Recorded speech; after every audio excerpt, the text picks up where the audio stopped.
Good evening, ladies and gentlemen. It's just a couple of minutes after 6 o'clock. For those of you that joined the session early, you may have seen that we've been having one or two technical difficulties. However, we've had another lovely day's weather, even up here in Yorkshire, and I'm delighted to welcome you all to the second evening of UKIO Online. My name is Nicholas Spencer. I'm a radiologist based in Yorkshire, and I have the honour and privilege of currently being the president of UKIO. We had a very successful evening yesterday, and I'm delighted to see that even as I'm talking now, the attendees to this session are going up quite rapidly. So this evening we have our second plenary session, which has been brought together by colleagues from Sectra, and I'm delighted to say that I'm joined this evening by Sarah Jensen, who is the CIO at Barts Health, and Sarah's been with that trust for several years, implemented their EHR, and then brought together their risk pack solution. And most recently, she's been responsible for all the IT and networking at Nightingale London. Brian Turner is a very experienced risk and PACS manager. He's worked at Barts Health and been working on PACS and risk across Barts and the London for quite some time, and again has been instrumental with regards to the tech around London Nightingale. Chris Scarisbrick is the sales director at Sectra, and I'm very grateful to Chris for bringing this session together. I think it's opportune in these difficult times to hear some of what's gone on from a radiology perspective with regards to standing up Nightingale London. And you will also hear a presentation as well from Anna Barelo, who is a technical consultant at Sectra, and she will feature during some of the presentations. So without further ado, we'll introduce those presentations, and then afterwards we'll have questions and answers. So if you want to submit your question online, just type into the box and we'll have some discussions afterwards. We have to work for time this evening. We have to be finished by 7 o'clock as the musculoskeletal scientific session follows at 7:30. So welcome you all. I can see that there are now over 150 attendees online, and hopefully we'll offer some more interesting insights for you this evening. So over to the presentation. Thank you. For the next 40.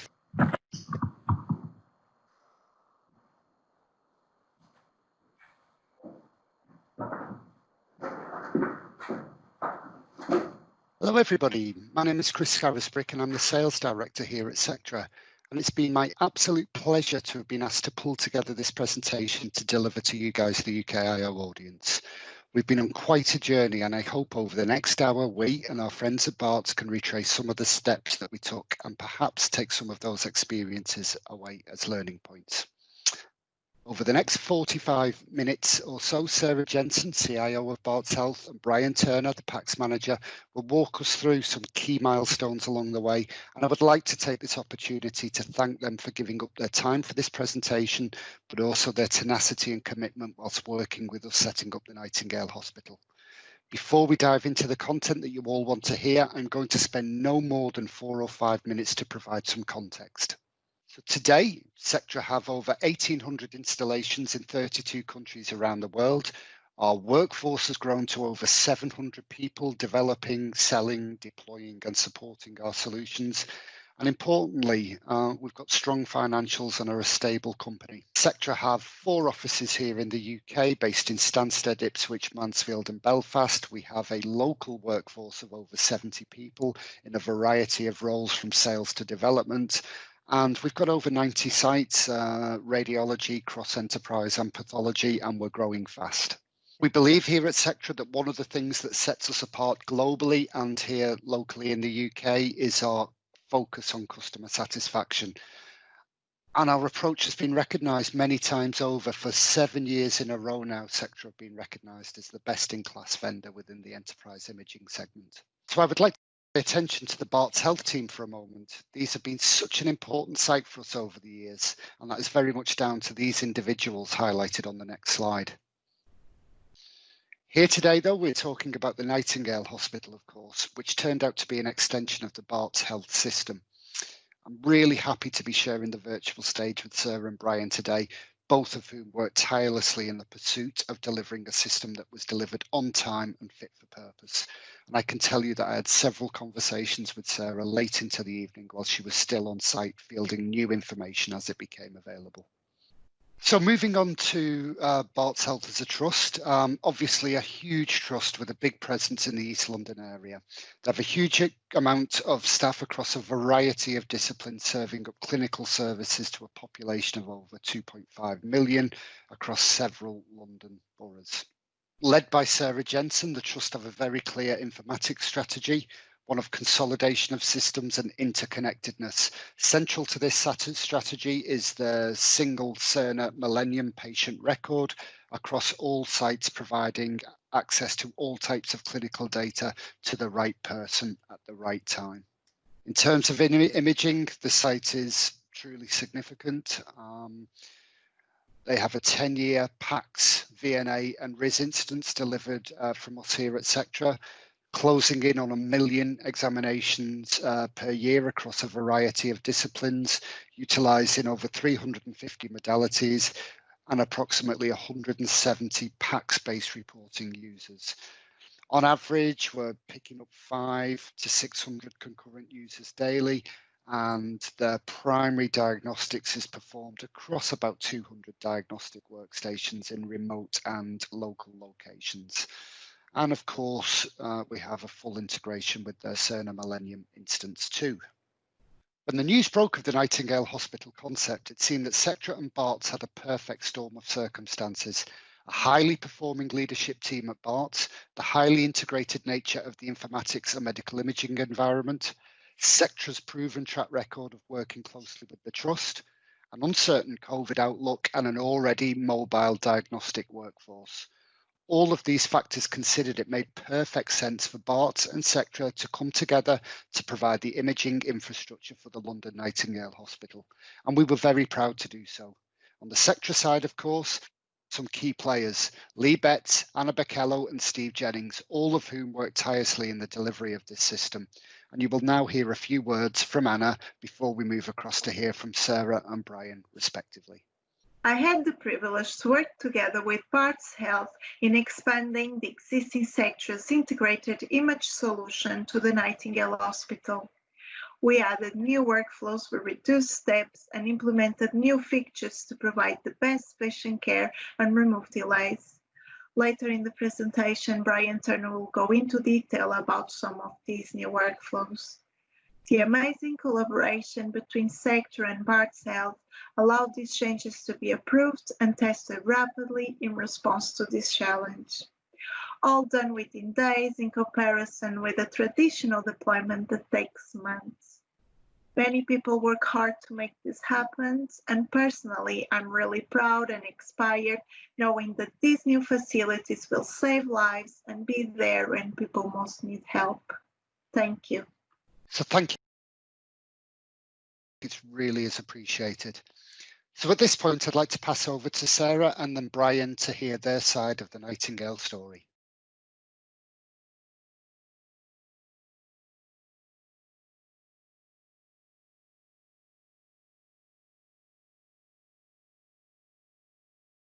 I'm Sarah Jensen. I'm the Chief Information Officer for Barts Health NHS Trust. Thank you for having us today. I have been asked to discuss some of the Nightingale Hospital deployment, implementation, kind of the successes and the challenges. So in the days leading up to the pandemic, some background about Barts Health NHS Trust. We were formed in 2012 with the merger of two major acute hospitals with the existing two hospitals, which were the Royal London and St. Bartholomew's in the city. We were merged with Newham University Hospital and Whipps Cross University Hospital, who are also part of East London and part of our Northeast London STP. We serve a population which varies depending on which source you use, but averages around 2 million people, and the trust has approximately 20,000 staff members. The last 5 years since I've been with the Trust has largely been dominated by rationalizing all of the different systems that merger brought to us and modernizing the technology with the infrastructure. We've spent lots of time, years actually, on eliminating separate systems. Instead of having 3 different RIS-PAC systems, 3 different pathology systems, 2 different electronic records, we're now down to single systems across the whole trust. And actually the large systems, the big 3 that we call them, are Sectra for our imaging platform, Clinisys WinPath for pathology, and Millennium is our electronic patient record across the trust. Barts Health has been doing a continual investment in our infrastructure in addition to the system rationalization, which includes business cases to replace the entire network across all of our hospital sites and to move on-prem data centers to off-prem cloud-based data center, which we completed both of those cases last year. Before the pandemic, we were moving on to 3rd and 4th business cases, which is about end user devices and communication tools. And obviously those are going to be picked back up again once we have more time to spend on them. The continual investment in the infrastructure and the systems is what really laid the foundation for us to be able to scale up to the Nightingale. It created an environment where we were more agile than we would have been prior to now, as well as addressing all of the other staff requirements around remote access and outpatient services. Electives and diagnostics largely, unless they were urgent, were stood down, which gave us also some room to work with staff on what the Nightingale requirements were.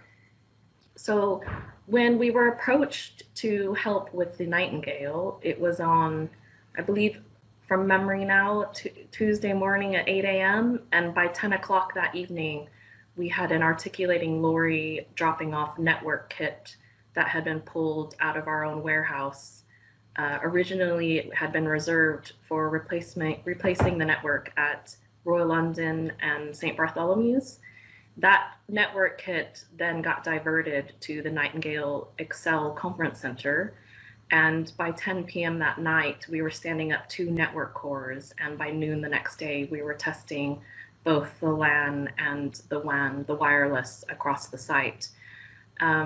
We also did work to extend our existing electronic record, which was Millennium, for what largely were the foundational workflows across being able to take on transfer admissions, and with the premise of the Nightingale Hospital being that it was going to be a full ITU hospital. So that was the clinical focus. The discharge and step down process also evolved over the weeks while we were there with patients.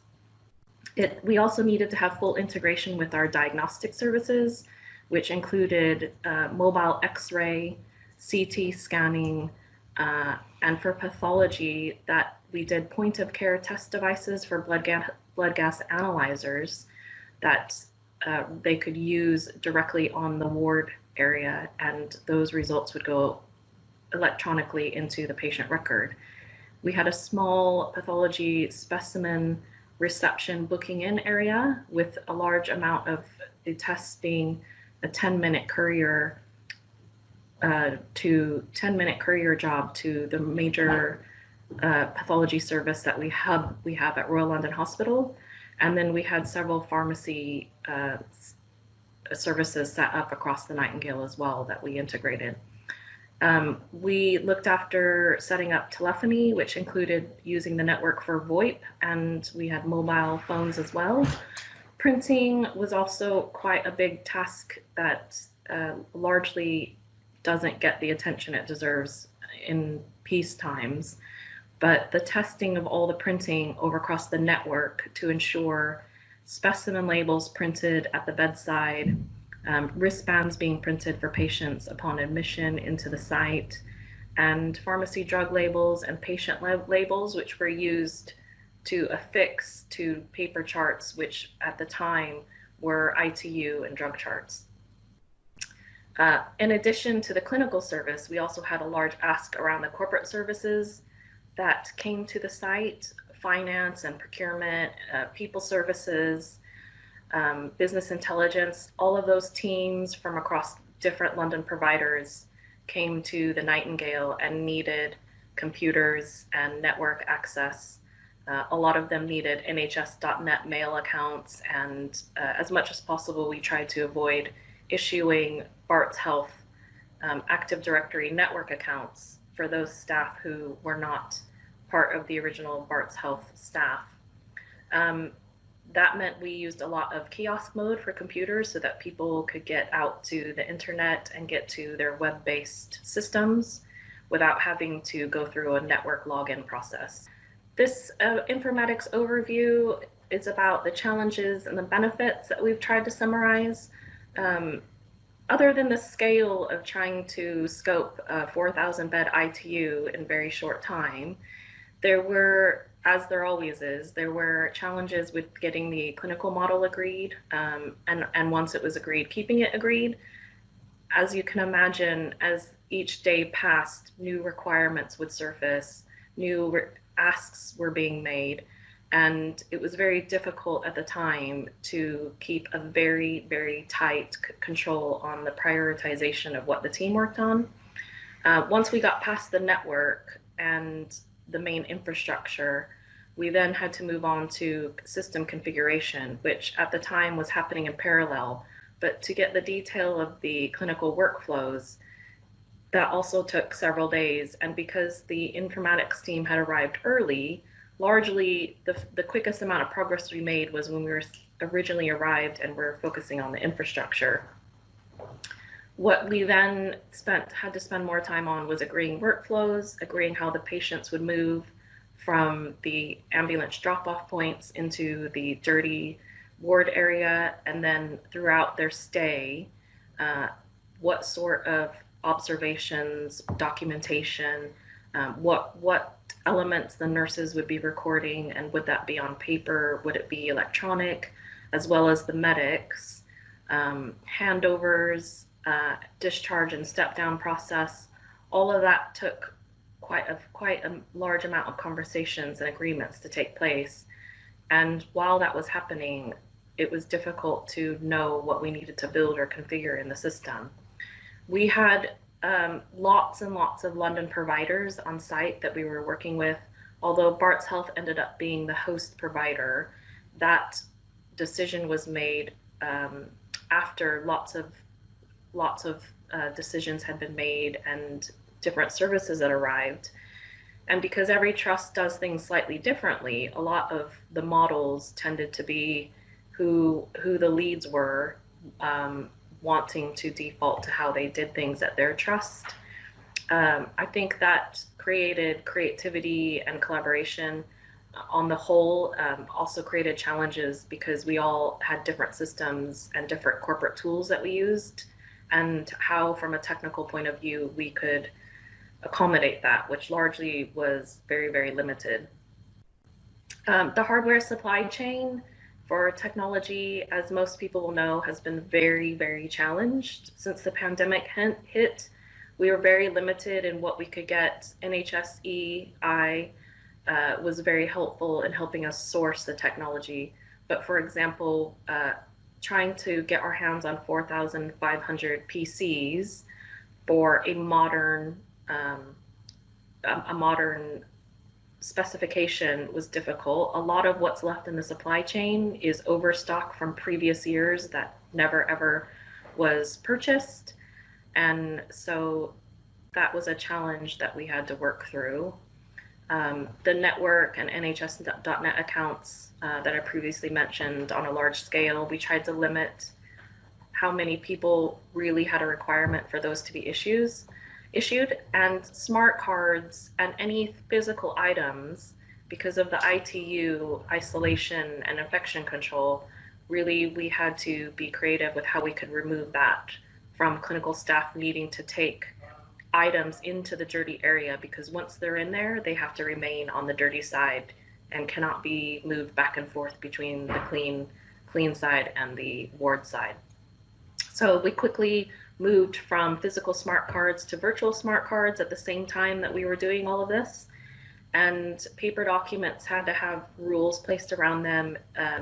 Lots of hospitals still do paper records upon admission, where a full file follows the patient, and we had to remove that as much as possible. Phones as well, giving nurses and medics on the dirty side phones while they were in PPE was difficult. And so we had to get creative and come up with ways to program the phones so that after 30 seconds, they would automatically answer without the staff member having to physically answer the phone. So we had lots and lots of suppliers and vendors in helping us, supporting us, bringing in their own staff to help resource. The benefits were that we now have probably the fastest ever implemented workflows for ITU with special COVID configuration that we can then scale up across our other 4 hospital sites. We've opened 2 new floors at the Royal London in the PFI building that previously had remained empty shell floors, that we have now added circa 150 ITU beds.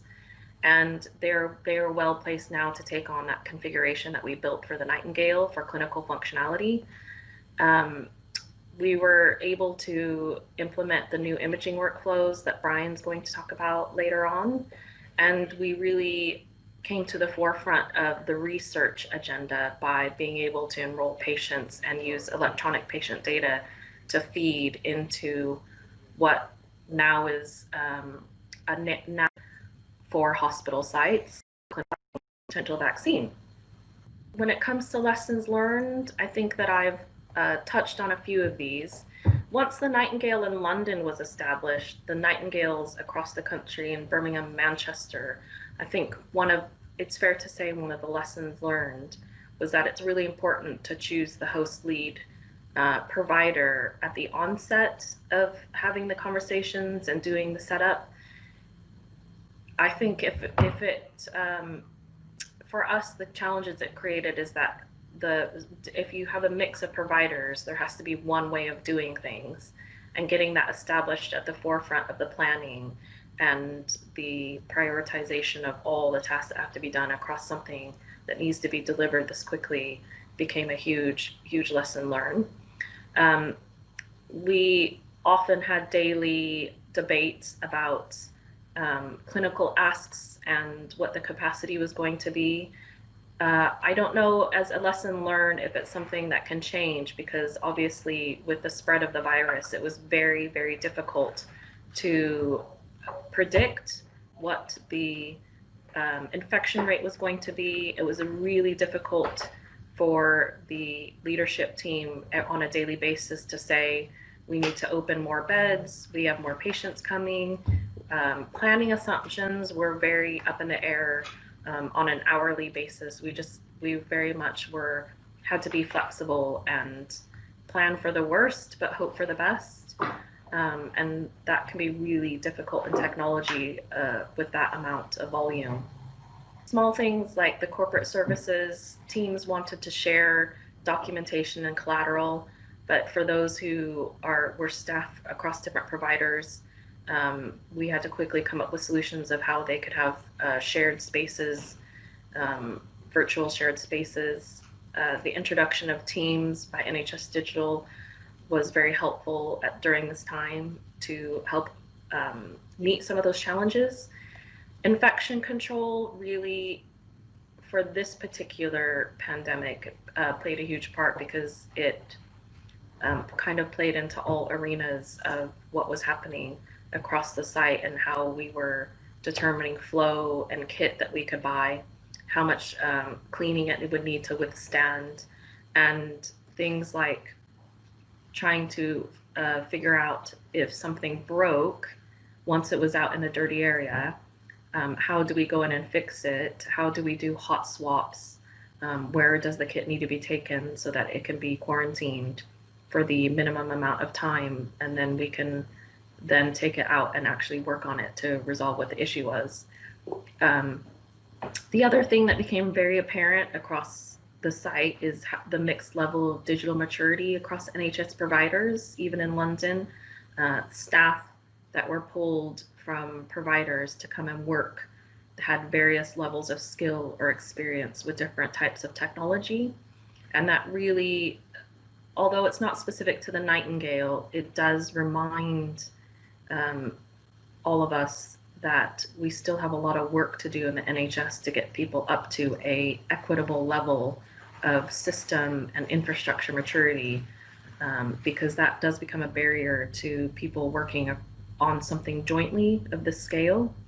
And so for us, again, with it being lessons learned, I think that perhaps that would work into more training and skills assessment requirements at the forefront, so that that was something we could plan better for. We did have floor walking services, we had on at the elbow support, but with the rate that we had to stand it up, and with the ask for people of how quickly they could come and join the workforce, that all becomes a limiting factor to the site being able to take on the capacity. So in summary, although it was quite gratifying and a huge achievement for the team at Barts Health, it was very, very challenging. It is the quickest I think anyone will have built a fully digital hospital.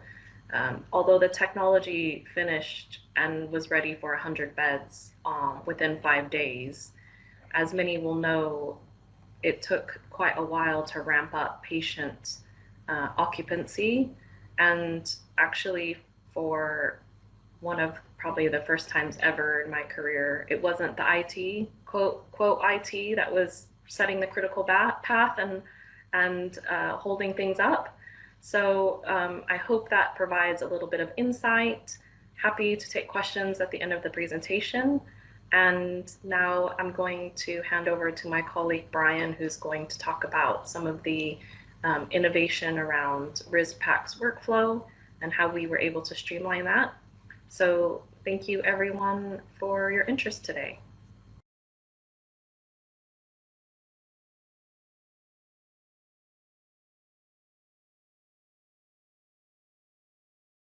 So hello, my name's Brian Turner. I'm the PACS manager for Barts Health NHS Trust, and I was brought in to help set up the Nightingale. By the time I was brought in, most of the infrastructure was more or less stood up. There were PCs, there was a network, and we were fairly clear on what was required. So we didn't have to worry about a satellite server or anything like that, because we had a strong network connection between the remote site and the main site. So that was good news. So all we had to set up was a single server to deal with the actual ingestion of the images, etc. And we did that. We didn't need to do that, but we did that just to keep everything clean and tidy, so that everything to do with the Nightingale had its own home. So in some ways it was easy, because we didn't really, all we were doing was rolling out an existing PACS system, but we realized that there would be some serious challenges. And obviously most hospitals would have a 20 to 50 ITU beds. We were looking at potentially 4,000. Normally you would be rolling out a new PACS go live to a department or site would be done over several months, and we had a couple of days. And then finally, really, you would have much more time to train your staff and make sure they were all familiar with the systems. We had no staff to train at first, so we had no idea how we would deliver the training if we were to do it in the conventional way.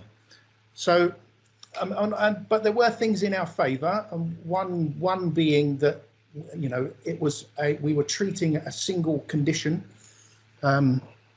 which the majority of people would just require mobile chest X-rays.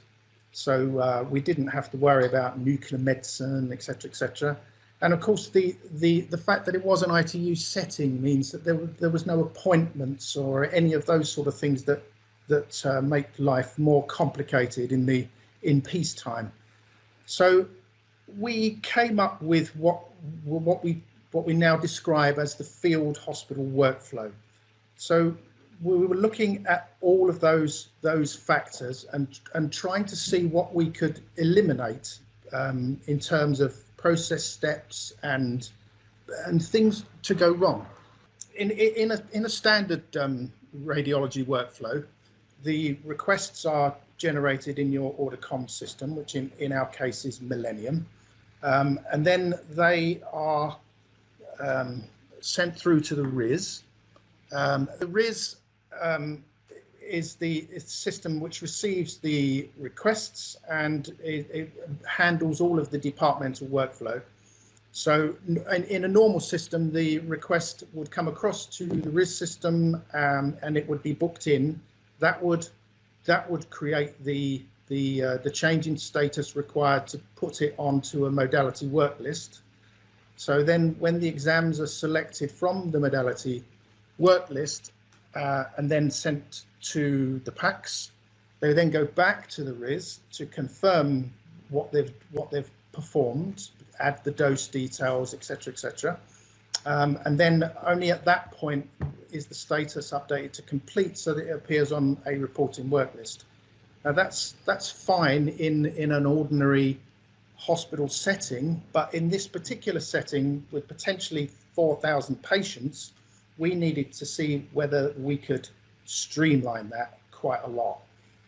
In our what we call the field hospital workflow, we removed the RIS from the equation altogether. So the requests are generated in Millennium in the normal way, and they then appear on the modality work list without having to book the exam into RIS. And then when the exam is acquired on the modality and sent to the PACS automatically updates to a status of completed, and also the modality sends a DICOM SR dose object, which then is forwarded by the PACS to the Sectra dose track, so that the radiographers don't have to enter any more detail into the system. So the exam is straight away on a reporting work list ready for the radiologist to create the report.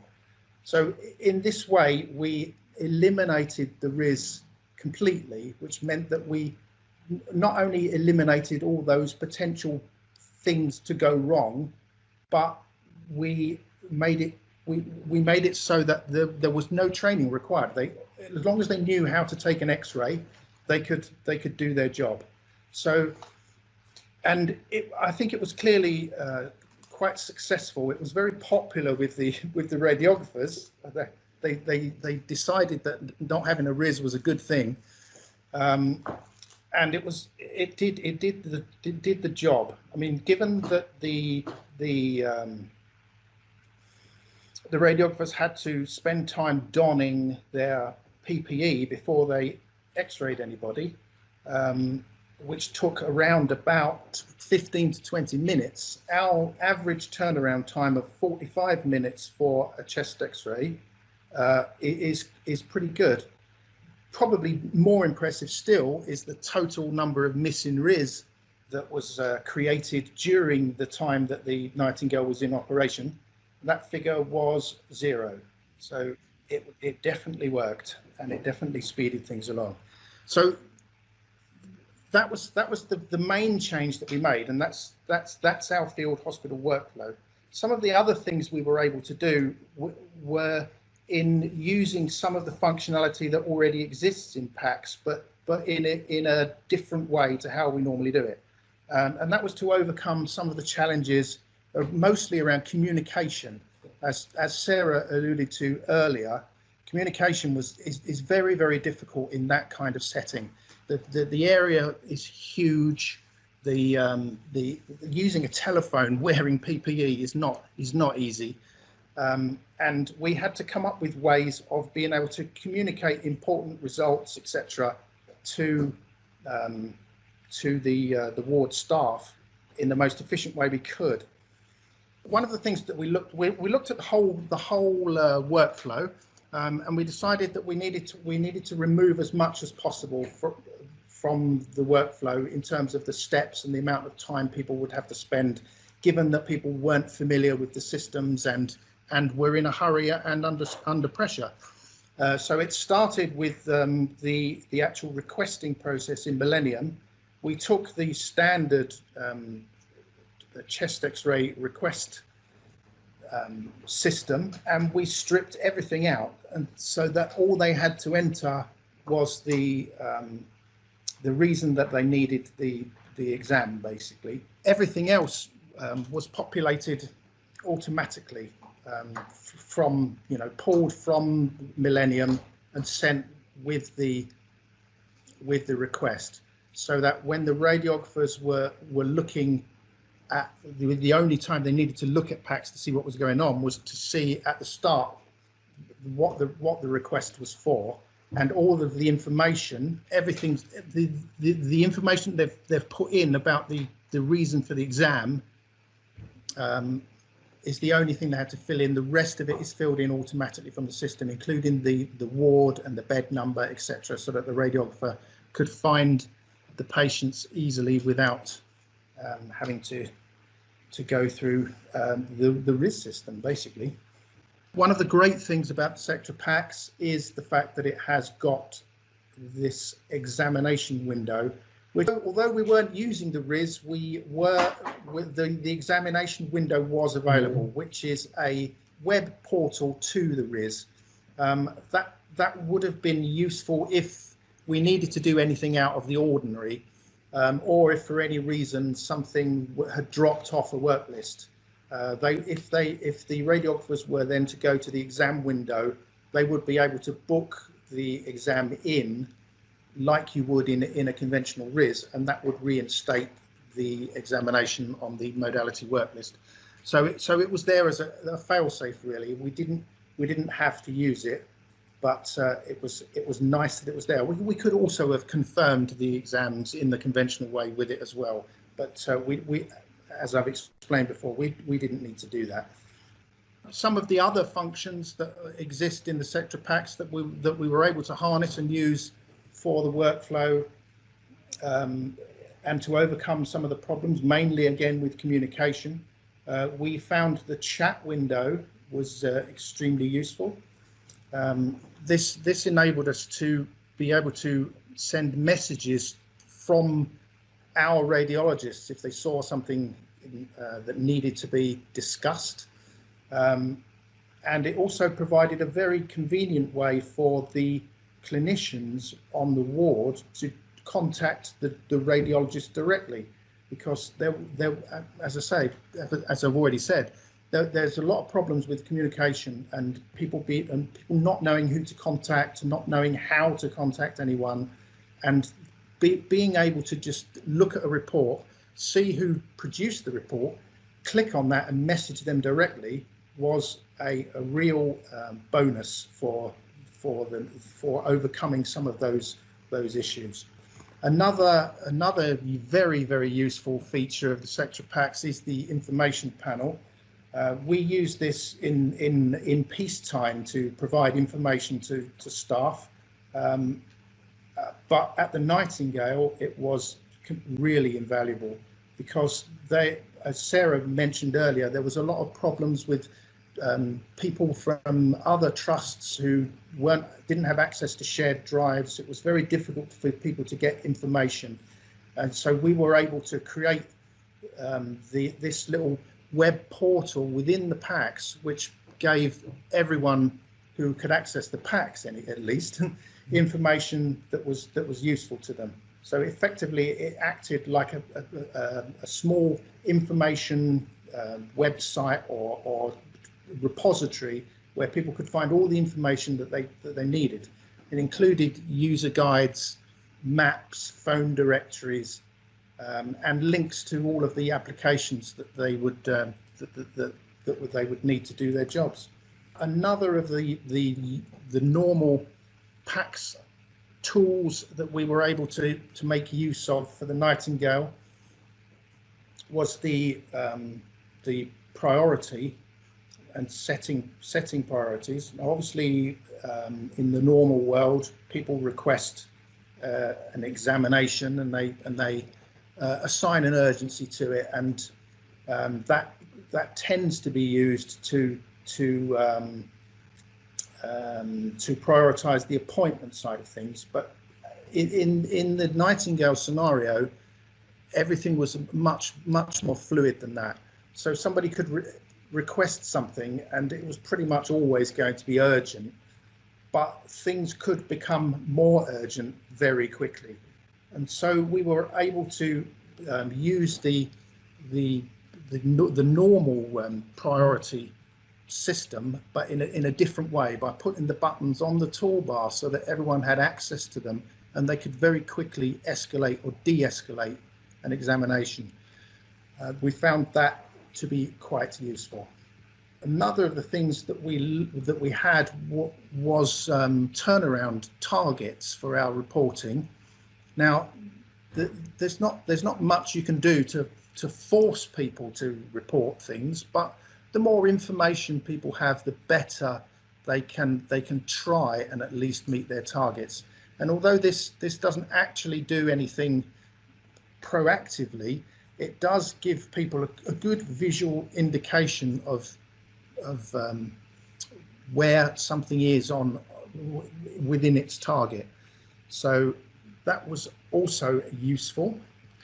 Another thing that we set up was a critical results mechanism. Under normal circumstances, we have a process which involves emailing a secretary who then sends an email directly out to the referrer in the event that there's a critical result.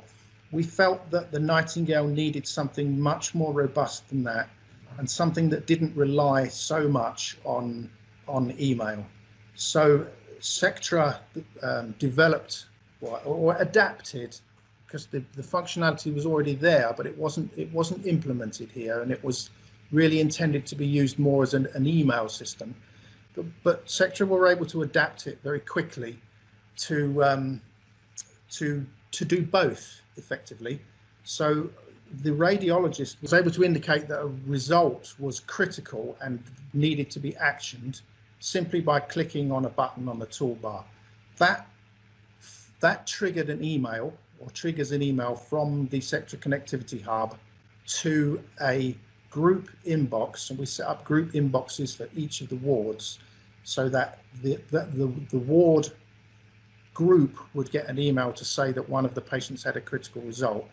But also what it did was create a flag on the patient information, so that we could identify those studies on a work list. So we were able to create work lists for the wards of critical results. So rather than look at their standard work list, which shows their patients that that are on the ward, they would see straight away that there were patients who had critical results without having to resort to checking their emails or any of the usual channels for critical findings. One of the suggestions from the Royal College of Radiologists and various other clinical bodies was that we needed to put a caveat in our reports to cover us for reports that were created from workstations not necessarily in ideal reporting environments. That includes both, a workstation that's not in a reporting room with the right lighting, etc., and a workstation that isn't even a workstation. Somebody reporting remotely from a laptop or something like that. So we were able to create report templates which included that caveat, and also several of the radiologists wanted to use templates for their reports because they believed it would save them time and that they could convey information in a more efficient way. Fortunately, it's very easy to do that on the Sectra packs, and it was pretty much the only training the radiologists received was here's a one-pager telling you how to add your own report templates. Okay, another feature of the Sectra packs, which was vital to the Nightingale workflow, was the use of IEP. One of the great things about our system is the fact that the packs for most ward users is launched via an invocation from Millennium. So providing someone has a Millennium login, they've also got a PACS login because they can access the PACS directly. The same is true of IEP on this site, which is quite unusual. So if you've got a PACS login, you can also go directly through to IEP. This enabled people that were from all of these different trusts to be able to use IEP as though they were, at their home site without us having to create them as individual users. We put in as part of the transfer protocol that the patients were to, that the referral was to include any relevant previous imaging that they'd had at their originating site, and that did actually work very well. In most cases, they sent through the chest X-rays from their from their original sites, and we had an Excel London Nightingale node created on IEP, so that it was very clear that that was where to send the images. Another of the things we were able to do with the Sectra packs was that we received a request quite late on in the day that they didn't really have a way of doing medical photography. So we were asked to see whether we could come up with a way of bringing in medical photography using the packs, and sure enough, we were. So we created a workflow where they were able to request medical photography in Millennium, then invoke the packs from Millennium, then directly import the image from the camera, and then that was it. That's all the steps that were required. So that was actually never used because the system, the hospital was put into standby before we got a chance to use it. So I hope I've demonstrated that there was a lot of the functionality within the Sectra packs, the flexibility of the Sectra packs we were able to get a very efficient workflow with the minimal amount of training and the maximum amount of efficiency.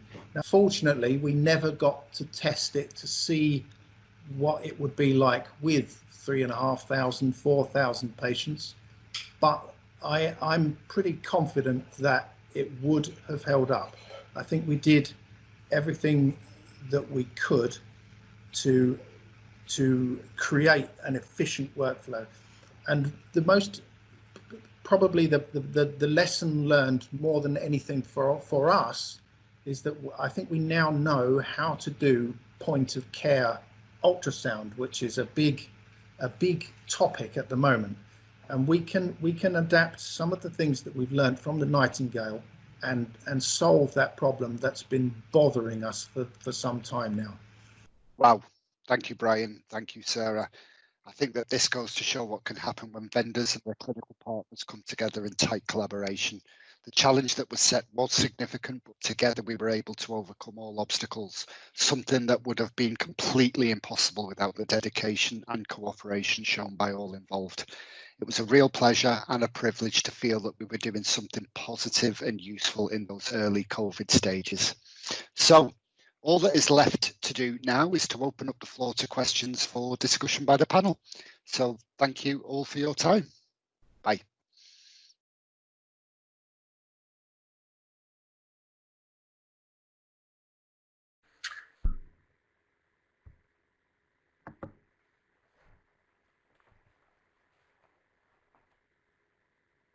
Right, well, I hope that that's been a really interesting and varied walkthrough of some of the challenges that have been faced for you all. I can see that Chris is online and Brian is online and Sarah's just come online as well, so that's fantastic. You've clearly held the interest of the audience. We've got 250 people with us, which is absolutely fantastic. We've just got about 5 minutes for questions, and I've picked up a bunch of those. And I'm going to begin with questions that came from John White and Miriam Jackson around repatriation of images back to own hospital after discharge. Was that simply done by IEP, Brian?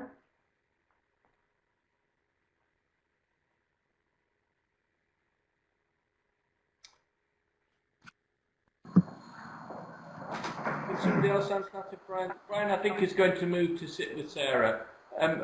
Were image and reports transferred back with IEP? Sorry, can you repeat the question? I'm back. Plan B. Always have a plan B. Repatriation of images to the patient's own hospital. Was that done by IEP? Yes, it was. Yes. Yeah. And will the reports then go through the host trust back onto whatever system so that clinicians and their primary care doctors can see them as well? Not necessarily. Our IEP is configured so that it automatically sends the reports, but how they're dealt with when the recipient's site is down to whatever systems they have there. Right. Okay. Very good.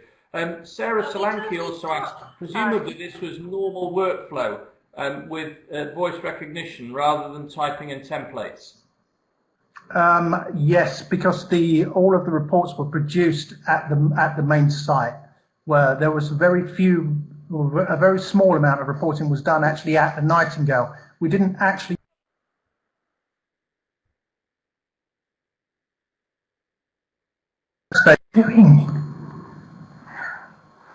We didn't install any packs at Nightingale, so it was all done from the main site. Thank you. I'm not sure, again, if this is a question that's beyond scope for us, but how was infection control ensured for all the DR plates, and what was the maximum number of radiographs taken per day? And that's a question that came from Julius Malilay. I can't answer that question about the infection control. That was not my area at all. And the number of exams we did per day, I don't know off the top of my head, but I'm guessing around about 30, because we never really got to full scale. If it helps for the infection control, because it was a ITU COVID hospital, they were all infected. So there was no question about putting patients onto clinical devices or using clinical tools on them. They all had COVID. That's logical, Sarah. Thank you. Georgina Waddington asked a question that was one of the ones that was on my mind, which is broadly about taking lessons learned about particular aspects of things that you did. So notifying critical results, taking things back into routine working. And I guess for you, Chris, as well at Sectra, what are the things that you're going to be using as learning that can be applied in normal clinical environments? Maybe Chris first, and then Sarah or Brian follow. I think efficiency is key, and I think what we were able to do here is look at ways in which our systems interact with each other and with that of third-party systems, and really harmonise the messaging such that burden is taken away from the people that can least afford it, really. And really thinking about designing systems and the way they interact with each other with maximum efficiency in mind. Okay. Brian and Sarah, what will change at Barts as a result of this experience? Very much hoping that we don't have to go back to that hot theatre environment. Well, the critical results workflow is now live in our main system. We still need to do some refinement of it. It was relatively straightforward for the Nightingale because there was only one process, but we are a multi-site centre, so we have to set up slightly different variations on that. And I'd like to put Sectra on the spot at this point and say that we would like to extend this to message centre integration with Cerner Millennium, so that it's not just emails, but also full integration with the message centre. Obviously, even though the results go back via message centre anyway, there is currently no mechanism to flag something as a critical result within that system, and that's something we would like to pursue in the future. Okay, I'm going to have to wrap up there because I've got no more time, Chris. You can see over my shoulder that we are live, and I've got a warning saying I've got a minute and so to go. And I want to take the time to thank you all and the colleagues that you've worked with, and indeed the new friends that you've made in delivering this service. We only needed it for a short while. We hope we don't go back there. And I think that it's testament to the ingenuity of us in the NHS and our key partner providers like Sectra. I'm going to take just a moment. There's been several messages of thanks come in, so I'm very grateful to the audience who've stuck with us. But before you go, I'd like to draw your attention to following on at 7:30 this evening. There's a shoulder imaging session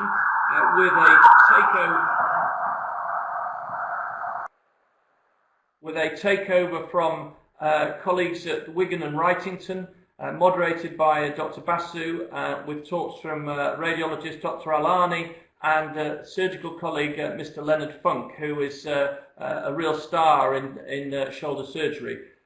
Tomorrow evening at 6 o'clock, there is a session on MSK intervention with Drs. Fawcett and Rowbottom from Leeds and Dr. Sellen from Oxford. And there are more highlights coming, including a session that Sectra are putting on next week. So go to the website, register for future events, and thank you very much for attending this evening. Thank you. Good night. Bye, Sarah.